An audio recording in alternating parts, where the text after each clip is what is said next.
سیرت النبی صلی اللہ علیہ وسلم بہت زیادہ وسیع ہے۔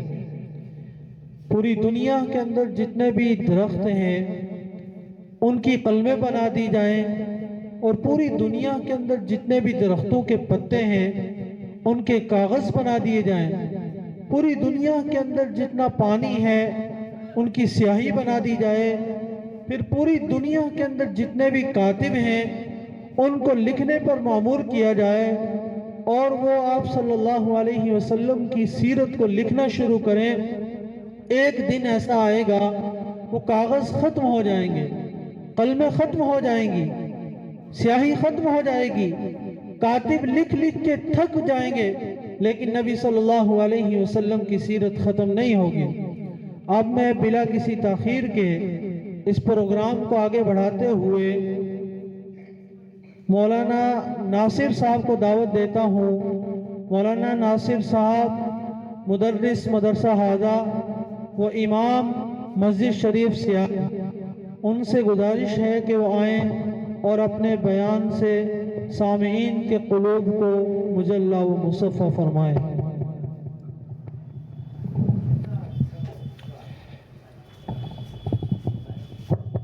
الحمد لله نحمده ونستعينه ونستغفره ونعوذ بالله من شرور أنفسنا ومن سيئات أعمالنا، من يهده الله فلا مضل له ومن يضلله فلا هادي له، ونشهد أن لا إله إلا الله وحده لا شريك له، ونشهد أن سيدنا ومولانا محمدا عبده ورسوله۔ أعوذ بالله من الشيطان الرجيم، بسم الله الرحمن الرحيم، أفحسبتم أنما خلقناكم عبثا، وقال تعالى في القرآن المجيد عما يتساءلون عن النبأ العظيم الذي هم فيه مختلفون، كلا سيعلمون ثم كلا سيعلمون، ألم نجعل الأرض مهادا والجبال أوتادا وخلقناكم أزواجا وجعلنا نومكم سباتا وجعلنا الليل لباسا وجعلنا النهار معاشا۔ صدق اللہ العظیم۔ عزیز سامعین کرام، اللہ رب العزت کا یہ ہم پر بے حد فضل و کرم ہوا کہ جس پاک پروردگار نے مجھے اور آپ کو اپنی ایک خاص نعمت سے نوازا۔ وہ خاص نعمت کیا ہے؟ دنیا کے اندر انسان ہر نعمت کے لیے ترستا ہے، لیکن اس نعمت کے لیے انسان کتنا بے چین ہوتا ہے۔ اس نعمت کے لیے اس پاک پروردگار نے فرمایا کہ میرے بندو، میں نے پورا جسم دیا تم کو، اس کے اندر بھی تمہارے لیے سب سے بڑی نعمتیں ہیں۔ ایک ایک انسان کے جسم کے اوپر ایک ایک نعمتیں اللہ رب العزت نے، اگر انسان ساری زندگی ان نعمتوں کے بارے میں سوچتا رہ جائے لیکن ان نعمتوں کا حساب پورا نہیں کر سکتا ہے۔ یہ نعمتیں کیسی ہے؟ انسان سوتا ہے، اس پاک پروردگار نے وہ نعمتیں آپ حضرات کے لیے رکھی ہے۔ انسان دن کے اندر کمائی کے لیے نکلتا ہے تو اس پاک پروردگار نے وہ اس کے اندر بھی اللہ رب العزت نے نعمتیں رکھی ہوئی ہے۔ پھر انسان کو کہا کہ انسان تو اپنے آپ کو یہ نہ سمجھنا تجھے بیکار پیدا کیا گیا۔ اس سے پہلے مولانا بشیر صاحب آپ کے سامنے سیرت کے مقام پر پیارے محبوب صلی اللہ علیہ وسلم کی سیرت آپ حضرات کے سامنے بیان کر رہے تھے کہ اس پاک پروردگار نے کس انداز کے اندر اپنے پیارے محبوب کے اس دنیا کے اندر بھیجا، اس دنیا کے اندر بھیجا، اور بھیجا کیوں نہ ہوتا کہ اس زمین کو اس پر پاک پروردگار نے رسول اللہ کے لیے سجایا تھا، ان پہاڑوں کو رسول اللہ کے لیے سجایا تھا۔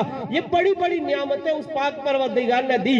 سیرت کا مقام، سیرت کے موقع پر آپ حضرات کے سامنے انہوں نے سیرت کے موضوع پر بات کی، لیکن اللہ رب العزت کی نعمتیں، جب ان نعمتوں کی شکر گزاری انسان کرنا بھول جاتا ہے، پھر انسان در در کی ٹھوکریں کھاتا ہے، پھر انسان کو طرح طرح کی ذلتیں اٹھانی پڑتی ہے، پھر انسان جگہ جگہ پریشان رہتا ہے۔ لیکن جس کے اندر اللہ کی تڑپ، اللہ کی محبت جس کے اندر رہی ہوگی، وہ انسان رات کو اگر 2 وقت کی دن کے اندر 2 وقت کی کھانا کھا کر چین و سکون کے ساتھ اگر چٹائی کے اوپر بھی لیٹ جائے گا، پاک پروردگار عالم اس کو بہترین نیند عطا فرمائیں گے۔ اور جو اللہ کی نافرمانی کر کے زندگی گزارتا ہے، فرعون کو دیکھ لیجئے، ابو جہل کو دیکھ لیجئے، اللہ کی نافرمانیاں کر کر کے زندگی گزار رہے تھے، اللہ رب العزت کی نعمتوں کی نافرمانیاں کر کر کے زندگی گزار رہے تھے۔ اللہ رب العزت کی ایسی پھٹکار، اللہ رب العزت کا ایسا غصہ کہ نہ تو ان کو زندگی کے اندر چین ہے، نہ ان کو آخرت کے اندر چین ہے۔ لیکن یہ بڑی دولت مجھے اور آپ کو ہمارے اس پاک پروردگار نے دی، وہ ایمان کی دولت ہے۔ وہ ایمان جو انسان سوچتا ہے، بلا انسان ذرا ذرا سی بات پر اس پاک پروردگار کی نعمتوں کے بارے میں کھلم کھلا اپنے منہ سے بول پڑتا ہے کہ یار میرے اوپر مصیبتیں آنی تھی، مجھ ہی پر یہ سارا کچھ ہونا تھا۔ لیکن اس پاک پروردگار نے رب العزت نے فرمایا والسماء والطارق وما ادراک ما الطارق النجم الثاقب كل نفس لما عليها حافظ فلينظر الانسان مما خلق۔ انسان تو تکبر کس چیز کا کر رہا ہے؟ تجھے غرور کس چیز کا ہے؟ تجھے دھوکہ کون سی چیز دے رہی ہے؟ تجھے اپنے پاک پروردگار سے دور کون سی چیز کر رہی ہے؟ تو اپنے پاک پروردگار سے دور کیوں ہوتا جا رہا ہے؟ کیا تو اس وقت کو بھول گیا؟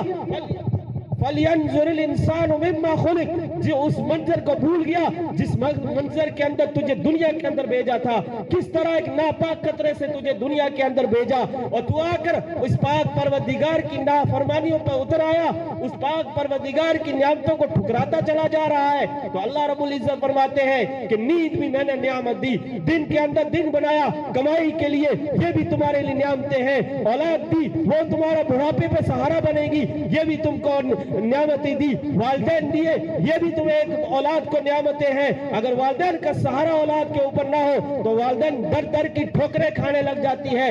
کتنا بڑا اللہ رب العزت کا انعام بندوں کے اوپر ہے، لیکن انسان کیا کر رہا ہے؟ اللہ رب العزت کی نافرمانیوں کو، اللہ رب العزت کی نافرمانیاں کر کر کے اس کے حکم کو دور، اس کے حکم سے دور ہوتا جا رہا ہے۔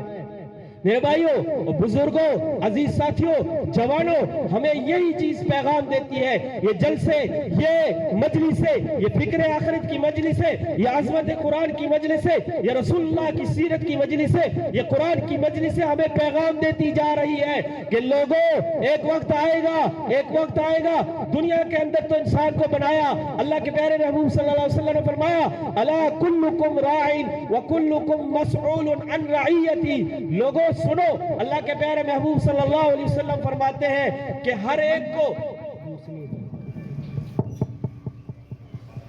دنیا کے اندر انسان کو اللہ رب العزت نے اللہ کے پیارے محبوب صلی اللہ علیہ وسلم کے ذریعے بتلایا کہ دنیا کے اندر انسان کو ذمہ دار بنایا، ہر ایک کو اس کی ذمہ داریاں ہیں، اور سب سے بڑی ذمہ داری یہ ہے کہ اللہ نے جو ایمان کی دولت دی ہے اس کو کہاں تک انسان نے بچا کے رکھا ہوا ہے۔ کیا انسان اپنے منہ سے وہ الفاظ تو نہیں بول رہا ہے جس سے ایمان کا نکلنے کا خطرہ ہو؟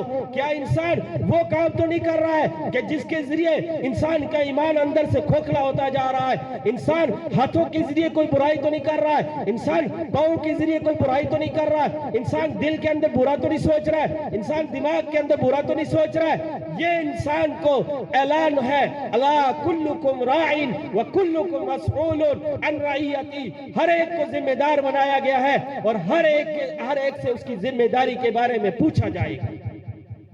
یہ پیغام قرآن، یہ پیغام ہمیں رسول اللہ کا دین ہمیں اس چیز کی پیغام دیتا ہے، اور سب سے بڑی چیز یہ ہے کہ انسان کو بتلایا کہ انسان وہ قبر کا اندھیرا یاد کر لے، وہ تجھے ہر روز پکارتا ہے، وہ تجھے ہر روز اپنی طرف بلاتا ہے، لیکن وقت تیرا جب آئے گا تو اس کی طرف چلا جائے گا، جب چار قدموں کے اوپر تجھے اٹھایا جائے گا، پھر تو اور تیری وہ قبر کے اندر جو تیرا حساب ہوگا وہ منظر تو خود اپنے زندگی سے لگا سکتا ہے کہ میں نے اپنی زندگی کیسی گزاری ہے۔ میں زیادہ دیر حائل نہ ہوتے ہوئے صرف یہ پیغام ہے اللہ رب العزت کا کہ افحسبتم انما خلقناکم عبثا، انسان کو یہ سمجھنا چاہیے کہ اس کو بیکار پیدا نہیں کیا گیا ہے، کسی مقصد کے لیے، کسی تہر کے لیے اس انسان کو دنیا کے اندر بھیجا۔ پھر انسان کے سامنے سوال پیدا ہوتے ہیں کہ خدا زمین کیوں، آسمان کیوں، پہاڑ کیوں بنائے، یہ ہریالیاں کیوں بنائی؟ تو اللہ تعالیٰ کا حکم یہی ہے کہ انسان کے فائدے کے لیے چیزیں بنائی گئی ہے، انسان ان سے فائدہ اٹھائے، فائدہ اٹھا کر اللہ رب العزت کی عبادت کے اندر چستی پیدا کرے اور عبادت کو حشاش و بشاش ہو کر اللہ کی عبادت کرے، صبح تہجد کے وقت اٹھ کر اللہ سے مانگے، نمازوں کے اندر اٹھ کر اللہ سے مانگے۔ اللہ رب العزت مجھے اور آپ کو نیک عمل کرنے کی توفیق عطا فرمائے، اللہ رب العزت مجھے اور آپ کو ایسی زندگی گزارنے کی توفیق عطا فرمائے کہ اگر ہم اس دنیا سے جا رہے ہو، دنیا ہمارے پیچھے ایسا رو رہی ہو کہ یہ جانے والا دنیا سے چلا گیا لیکن ایک خلا دنیا کے اندر ڈال گیا، اور ایسی موت انسان کی نہ آئے کہ انسان چلا جا رہا ہے اور پیچھے سے دنیا شکر ادا کر رہا ہے، خدایا اس گندے انسان کو آپ نے دنیا سے ہٹایا، اللہ آپ کا شکر ہے۔ اس طرح کی دعا انسانوں کے دلوں سے کب نکلتی ہے؟ جب انسان اپنے اعضاء اور اپنے جسم سے دوسرے کو تکلیف دیتا ہے، اور اللہ کے رسول صلی اللہ علیہ وسلم نے فرمایا المسلم اخو المسلم، مسلمان مسلمان کا بھائی، اور جب انسان ایک دوسرے کے ساتھ اللہ رب العزت کے بندوں کے ساتھ نفرت کی زندگی، جب اتفاق کی زندگی سے ہٹ کر نفرت کی زندگی گزاری جاتی ہے، پھر انسان کے اوپر پریشانیاں اور مصیبتیں، اور سب سے بڑی پریشانی اور مصیبت قبر کے اندر آئے گی۔ اللہ تعالیٰ میری اور آپ کی حفاظت فرمائے۔ میرے استاد محترم فرمایا کرتے تھے عاشق ہمیں عشق کما میں دل رکھے وانگ پہاڑا ہوں، کہ عاشق جو اللہ کا عاشق ہوتا ہے اس کو دل پہاڑ کی طرح ہوتا ہے۔ اور پھر فرمایا کرتے تھے یہ قدم قدم بلائے، یہ سواد کوئے جانا، جسے زندگی پیاری نہ ہو وہ یہی سے لوٹ جائے۔ یعنی یہ قرآن، یہ پیغام انسان کو اللہ کی توحید کے مطابق گزارنے کا پیغام دیتے ہیں۔ انسان کو اگر زندگی گزارنی ہے، پورے اسلام کے طور پر گزارنی ہے، تو اللہ کے پیارے محبوب صلی اللہ علیہ وسلم کے طور و طریقے کے مطابق زندگی گزارو گے تو کامیابی انسان کے قدم چومتی ہے۔ وآخر دعوانا ان الحمدللہ رب العالمین۔